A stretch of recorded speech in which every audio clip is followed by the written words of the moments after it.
Bonjour à tous. Alors, grosse commande Craftelier à déballer parce que je me suis fait plaisir. Il y a certaines choses que je regardais depuis un moment qui étaient en solde, en promotion, donc j'en ai vraiment profité.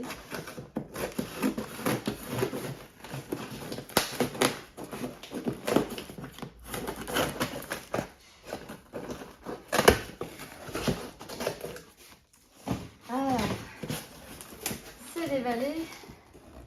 Donc là, entre guillemets, petite publicité. Craftelier pour quelques produits. Ça c'est nouveau, je crois qu'avant ils faisaient pas. Alors ma facture avec ma sucette évidemment. Alors là ils avaient vraiment peur que ça bouge hein, parce qu'ils ont juste rajouté ça en carton. Et qu'est-ce que j'ai ici la serviette de plage offerte à partir de 50 € d'achat. Enfin, offerte c'était 1 €. Donc voilà, une serviette de plage en plus, ça peut pas faire de mal. Alors j'ai pris le pad pour mettre dans les machines de découpe Big Shot pour remplacer en fait les plaques blanches hein, qui marquent et qui cassent bon, à très long terme. Moi j'en ai jamais cassé. Alors l'avantage c'est que c'est normalement auto-cicatrisant et alors j'ai pris celui qui était aimanté. Donc j'ai hâte de tester. Avec le côté aimanté je crois que ça bougera moins. Peut-être moins de washi tape si je veux vraiment une découpe à un endroit précis du papier. Donc à tester. Alors, me voilà avec ma bichette. Alors normalement en plus de ceci, je dois mettre le papier bleu, mes deux plaques. Et entre les deux plaques, qu'est-ce que je fais? Je pose mon papier, mon die et ceci. Donc plutôt ceci en bas en fait, papier et die. Et donc ici mon Magic Mat. Qu'est-ce qu'ils me disent? De mettre la plateforme, le Magic Mat, le papier, le die.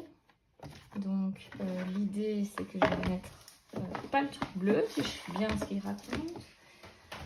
Le papier, le die. Alors comme j'ai pris le métallique, alors vous voyez ça c'est quand même bien. Vous voyez là je l'ai mis à la verticale. Je dis pas que ça tient comme un aimant, mais vous voyez ça bouge pas. Donc si je voulais par exemple, donc ici c'est un petit écureuil, un petit ours polaire. Si par exemple je dis voilà, ici moi mon sourire ça tombe vraiment sur mon petit écureuil, voilà je mets là et ça bouge pas. Ça c'est vraiment très sympa. Et donc là je vais pouvoir mettre ma plaque la moins abîmée vu que tout ce qui va couper va être côté du fameux cutting magnétique Magic Mat, on va y arriver. Alors voilà, alors là c'est clair que non, c'est pas, ça va pas marcher, on l'entend bien. Hop, hop, hop. Il faut donc mettre le tapis bleu. Ça me semblait bien étrange de ne pas devoir le mettre. Normalement j'ai ça plus de plaques transparentes. Donc maintenant on y est. Donc vous voyez que on n'a pas pour les Big Shot plus, donc les Big Shot version A4. Mais bon, voilà, moi la plupart de mes die fonctionnent sur des petites surfaces. Voilà. Moi je passe toujours deux fois parce que je suis un peu contre un mur, donc je ne sais pas sortir de l'autre côté. Voilà. Alors, donc du coup, ma plaque ici, oui, elle est abîmée, mais elle n'est pas abîmée par cette découpe en particulier.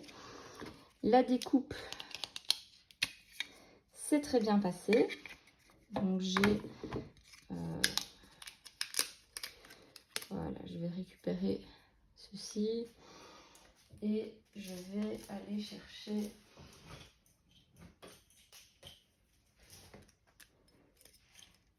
mon petit ours polaire.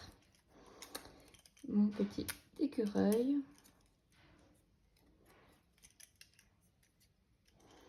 Qui contient bien le petit sourire que j'avais dessiné. Alors le Magic Mat, il a donc les marques et normalement une histoire, une légende. Donc les gens sur Facebook racontent qu'en chauffant, les marques vont disparaître.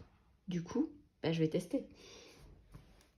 Je vais prendre ses cheveux, mais j'ai mon heat gun ici avec moi. Donc allons-y au heat gun, on va voir ce que ça donne si les marques disparaissent.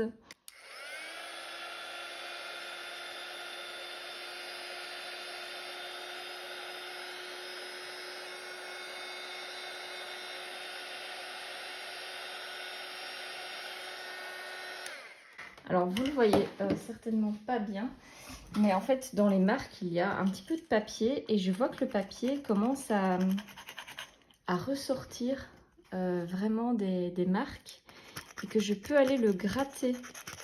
Ce qui veut dire que les marques entre guillemets se referment. Je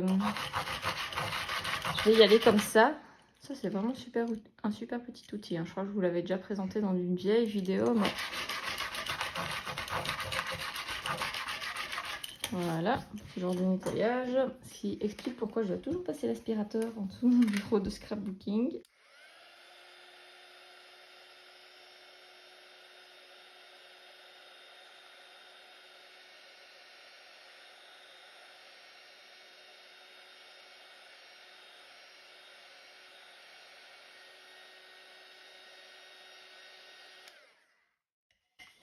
Alors c'est pas mal du tout, parce que je vois presque plus les marques. Après, je vois aussi que ça bombe un peu ici parce que je l'ai chauffé, mais peut-être qu'en refroidissant, voilà, ça va se remettre. De toute façon, c'est dans une presse quand j'utilise, hein, donc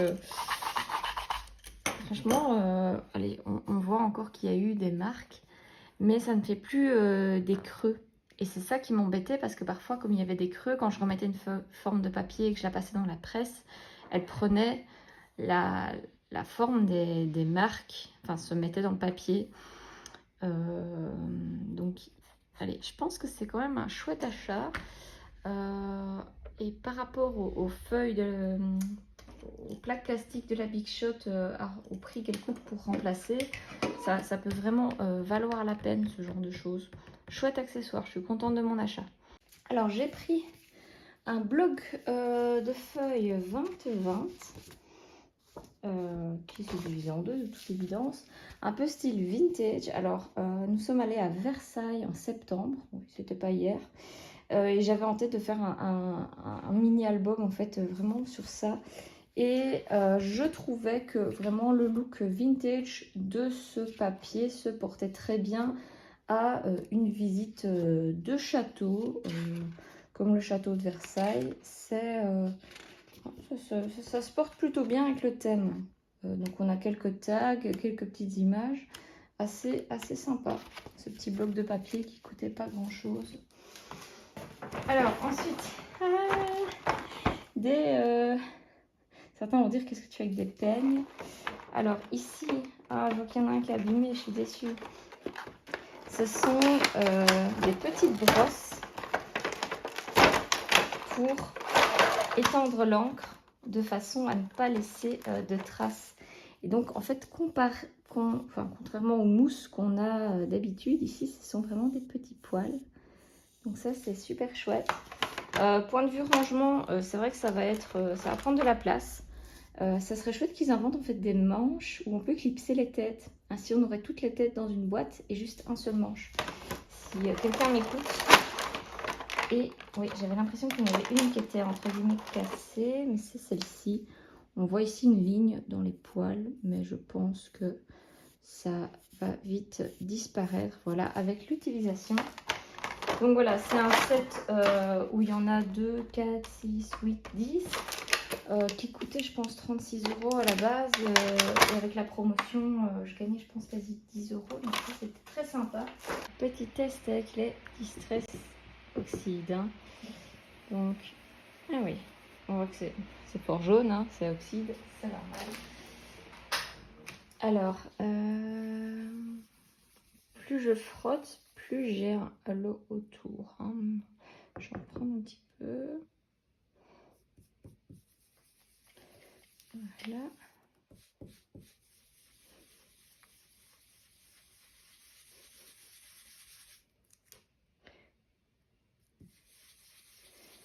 Bon, on voit quand même les taches où j'ai appliqué, mais bon, il faudrait peut-être que je me forme. Alors, on va prendre un peu de orange. Je crois que l'idéal, c'est de commencer un peu sur un... Allez, feuille plastique ou autre. Désolée, cartelier, j'utilise un petit feuillet de publicité. Donc je vais poser sur le feuillet et puis partir.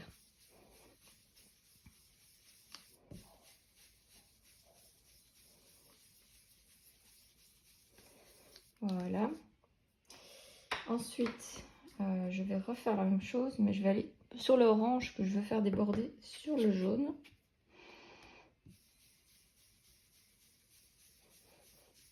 Ah, voilà. C'est mieux. Et on y va, on y va. Donc on voit qu'on n'a pas de traces de tampons, enfin de tampons de mousse ou autre comme on peut avoir avec les mousses. Et on peut vraiment, allez, on peut se donner ici un effet un peu couché de soleil. Voilà. Donc on pourrait continuer, mais vous avez vu le principe. Je suis contente de mon achat. Pour faire des chouettes fonds, etc. Ça va vraiment être très sympa. Et le gros achat, qu'est-ce que c'est? C'est ce qui prend quasi toute la boîte et qui est assez lourd. Tada! Je me suis offert la cinch de We Are Memory Keeper.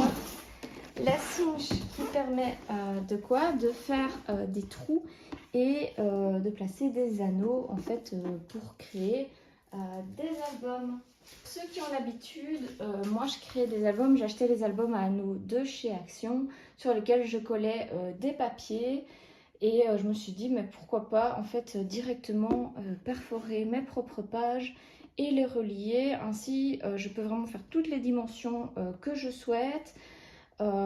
Et ça fait quelque chose de moins épais. Alors là j'ai pris en fait qui s'appelait le starter kit. Et dans le starter kit, ce qui était intéressant, il y a des petits papiers collants. On va régler ça tout de suite. Hop, voilà. Dans le starter kit, voilà, j'avais plusieurs anneaux.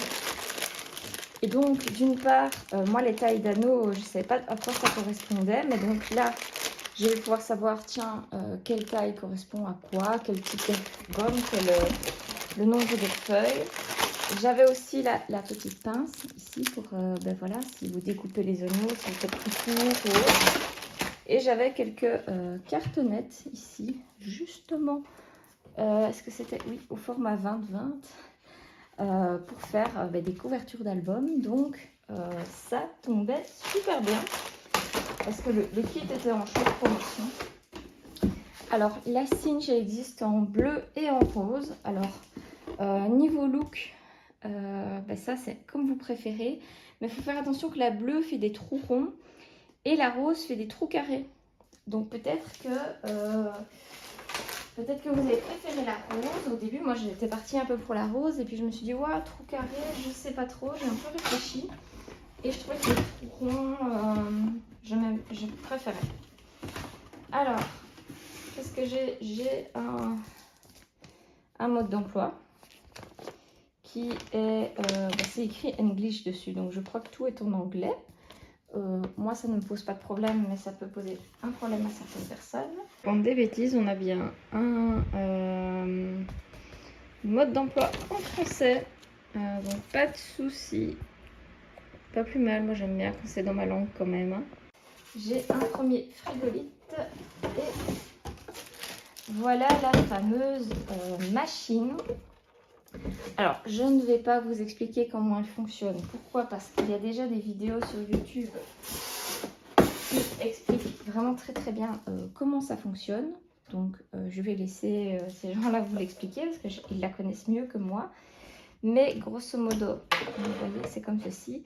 Je peux décider où je vais, en fait, vous voyez, j'ai qu'à ressortir ça. Je peux décider où je vais faire des trous. Parce que par exemple, ce que j'ai déjà vu sur les albums, c'est on va faire trois trous un peu en bas de page et 3 trous au-dessus, au lieu de tout relier. Et donc ça fait une reliure un peu plus originale. Je n'ai normalement qu'à mettre mon papier ici. Je vois que j'ai des centimètres et des inches, donc ça c'est vraiment sympa. Enfin, moi, je préfère avoir des centimètres, mais si vous suivez des tutos américains, ben voilà. Ici, normalement, je dois mettre mes anneaux. En fait, je dois les mettre comme ceci. Ça va le maintenir pour permettre en fait d'aller passer mes feuilles et puis tout écraser pour bien fermer. Et là, je vois que j'ai encore quelque chose. Je ne sais absolument pas ce que c'est. Push and turns. Bon, alors, je vais vous montrer. J'ai un petit personnage mignon ici à pousser et tourner. Donc, je dois pousser, ok, et tourner. Et donc là, je vois que j'ai différentes positions. À mon avis, c'est selon l'épaisseur des anneaux. Et à mon avis, c'est ce qui permet peut-être de pousser. Enfin bon, je dois lire le mode d'emploi. Moi, je dois dire que la machine, je suis très contente de l'avoir. J'ai hâte de l'utiliser.